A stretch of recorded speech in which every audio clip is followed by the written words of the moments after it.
நண்பர்கள் அனைவருக்கும் வணக்கம்.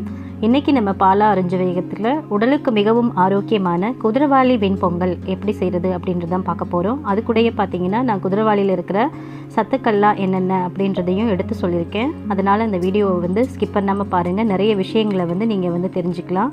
வாங்க நம்ம வீடியோக்குள்ளே போயிடலாம். அதுக்கு முன்னாடி ஃபஸ்ட் டைம் நம்ம சேனல் நீங்கள் பார்த்தீங்கன்னா மறக்காமல் நம்ம சேனலை சப்ஸ்கிரைப் பண்ணி வச்சுக்கிறோங்க. நம்ம சேனல் பொறுத்த வரைக்கும் இந்த மாதிரி சத்துக்கள் நிறைந்த சிறுதானிய உணவு வகைகள், அப்புறமா ஆன்மீக பதிவுகளும் நிறைய போட்டுட்ருக்கோம். குதிரவாளி வெண்பொங்கல் செய்கிறதுக்கு என்னென்ன தேவை அப்படின்னு பார்த்துடலாம். குதிரவாளி அரிசி ஒரு 200 கிராம் அளவுக்கு எடுத்து வச்சுருக்கேன். இந்த டம்ளர்ட்டு 1 டம்ளர் அளவு எடுத்திருந்தேன். அதே மாதிரி அந்த டம்ளர்ட்டு 1/4 டம்ளருக்கும் கொஞ்சம் அதிகமாக பாசி பருப்பு எடுத்து வச்சுருக்கேன். முதல்ல இந்த பாசி பருப்பை நம்ம கடாயில் போட்டுட்டு கொஞ்சம் பொன்னிறமாக வறுத்து எடுத்துக்கலாம். நான் இப்போ பார்த்தீங்கன்னா பொன்னிறமாக வறுத்து எடுத்துட்டு அதுக்கப்புறமா நம்ம எடுத்து வச்சுருந்த அந்த குதிரவாளி அரிசியை பார்த்திங்கன்னா ஒரு 10 நிமிஷம் தண்ணியில் ஊற வச்சு கழிஞ்சு எடுத்துக்கலாம். அது கூடயே நம்ம எடுத்து வச்ச அந்த பாசி பருப்பையும் ரெண்டையுமே கழிஞ்சு எடுத்துக்கலாம். நான் ரெண்டையுமே கழிஞ்சு எடுத்துட்டு குக்கரில் சேர்த்துட்டேன். இப்போது குதிரவாளி அரிசி அதுக்கப்புறம் நம்ம பாசி பருப்பு ரெண்டையுமே குக்கரில் ஆட் பண்ணியாச்சு. இப்போ நம்ம இதுக்கு தேவையான அளவு வாட்டர் ஆட் பண்ணிக்கலாம். நம்ம பார்த்தீங்கன்னா 1 டம்ளர் அரிசியும் அதுக்கப்புறமா 1/4 டம்ளருக்கும் கொஞ்சம் கூடுதலாக பருப்பு எடுத்திருந்தோம். அதனால் இதுக்கு நான் 2 டம்ளர் வாட்டர் மட்டும் ஆட் பண்ணிக்கிறேன். 2 டம்ளர் வாட்டர் போதுமானதாக தான் இருக்கும். அதிகமாக வாட்டர் ஆட் பண்ணிட்டோம்னா ரொம்ப நமக்கு பொங்கல் கொல கொல அப்படின்னு ஆகிடும். அதனால நான் 2 டம்ளர் வாட்டர் ஆட் பண்ணிட்டேன். அப்புறமா இப்போ நம்ம கொஞ்சமாக ஒரு 1/2 ஸ்பூன் அளவுக்கு ஜீரகத்தை எடுத்து கையில் வச்சு நுணுக்கிட்டு, அதாவது கையிலே வச்சு இது பண்ணிவிட்டு நம்ம போடுறோம். அப்புறம் பார்த்திங்கன்னா ஒரு 1/2 ஸ்பூன் அளவுக்கு நெய் விடுறேன். ஏன்னா அதிகமாக பொங்கி வராது. அதுக்காக ஒரு 1/2 ஸ்பூன் நெய் போட்டோம் அப்படின்னா இது பாயில் ஆகிறப்பவே, அது ரைஸ் பாயில் ஆகிறப்பவே நல்ல மணமாக இருக்கும். அதனால தான். அடுத்து நம்ம குக்கர் மூடிட்டு நம்ம அப்படியே விசிலும் போட்டுக்கலாம். ஒரு 10 செகண்ட்ஸ் வெயிட் பண்ணிவிட்டு அதுக்கப்புறமா விசில் போடுங்க. நம்ம விசில் போட்டுட்டேன். இதை ஒரு 15 மினிட்ஸ் நம்ம மீடியம் ஃப்ளேமில் தான் வைக்க போகிறோம். ஹை ஃப்ளேமில் வச்சிட வேண்டாம், ஏன்னா அடி பிடிச்சிடும். அதனால் நம்ம 15 மினிட்ஸ் மீடியம் ஃப்ளேமில் வைக்கலாம். இப்போ 15 மினிட்ஸ் ஆயிடுச்சு. வாங்க நம்ம குக்கர் ஓப்பன் பண்ணி பார்த்துடலாம். பாருங்கள், நம்மளோட பொங்கல் சூப்பராக ரெடியாகி வந்திருக்கு. மேலே லைட்டாக தண்ணி இருக்க மாதிரி இருக்குது. அது ஒன்றும் இல்லை, நம்ம கிளறி விட்டுட்டோம் அப்படின்னா கரெக்டாகிடும். ரொம்ப கொலையாமையும் கரெக்டான பதத்தில் எனக்கு பொங்கல் வந்துருந்துச்சு. இப்போ நல்லா நம்ம லைட்டாக கிளறி விடலாம். நல்லா வேண்டாம், ஒரு கொஞ்சம் லைட்டாக நம்ம கிளறி விடலாம். ரொம்ப கலைக்கிற வேண்டாம். ஸோ இப்போ கிளறிட்டு அதுக்கப்புறம் பார்த்திங்கன்னா ஒரு சின்ன சைஸ் கடாய் வச்சுட்டு அந்த கடாய் சூடானதுக்கப்புறமா நான் ஒரு 2 ஸ்பூன் அளவுக்கு நெய் போட்டுக்கிறேன்.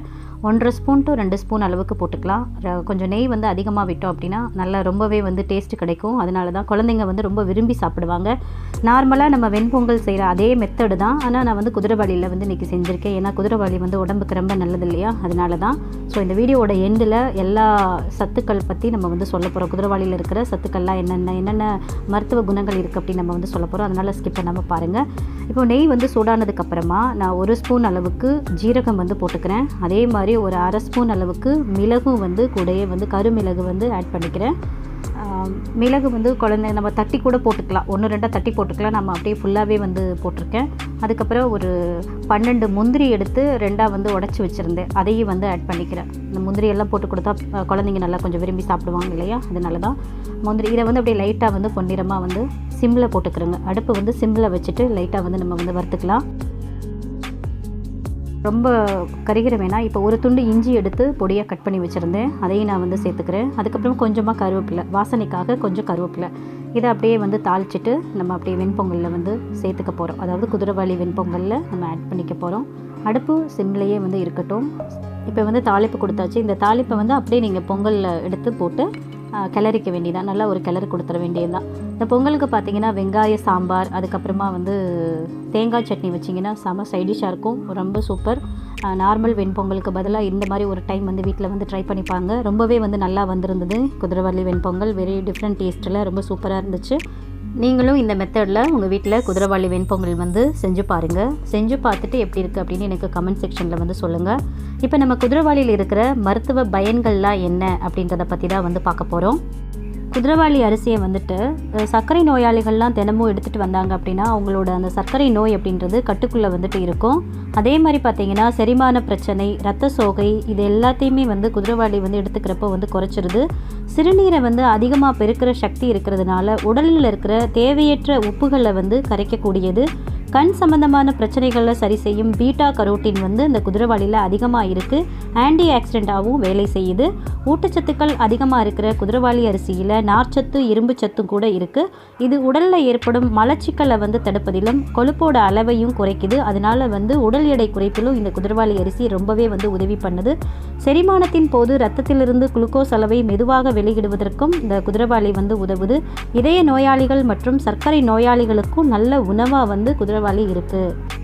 உடலில் வந்து கபம் வந்து அதிகமாகி அதனால் அடிக்கடி சளி காய்ச்சலால் அவதிப்படுறவங்க வந்து குதிரைவாலி அரிசியை சாதம் செஞ்சு சாப்பிடலாம். இதனால் உடலில் நோய் எதிர்ப்பு சக்தி வந்து அதிகரித்து அடிக்கடி வந்து சளி காய்ச்சல் வந்து வராமல் வந்து தடுக்கும். ஸோ இந்த பதிவு மிகவும் பயனுள்ள பதிவாக இருந்திருக்கும்னு நினைக்கிறேன். இந்த பதிவு பிடிச்சிருந்தா லைக் பண்ணி ஷேர் பண்ணுங்கள்.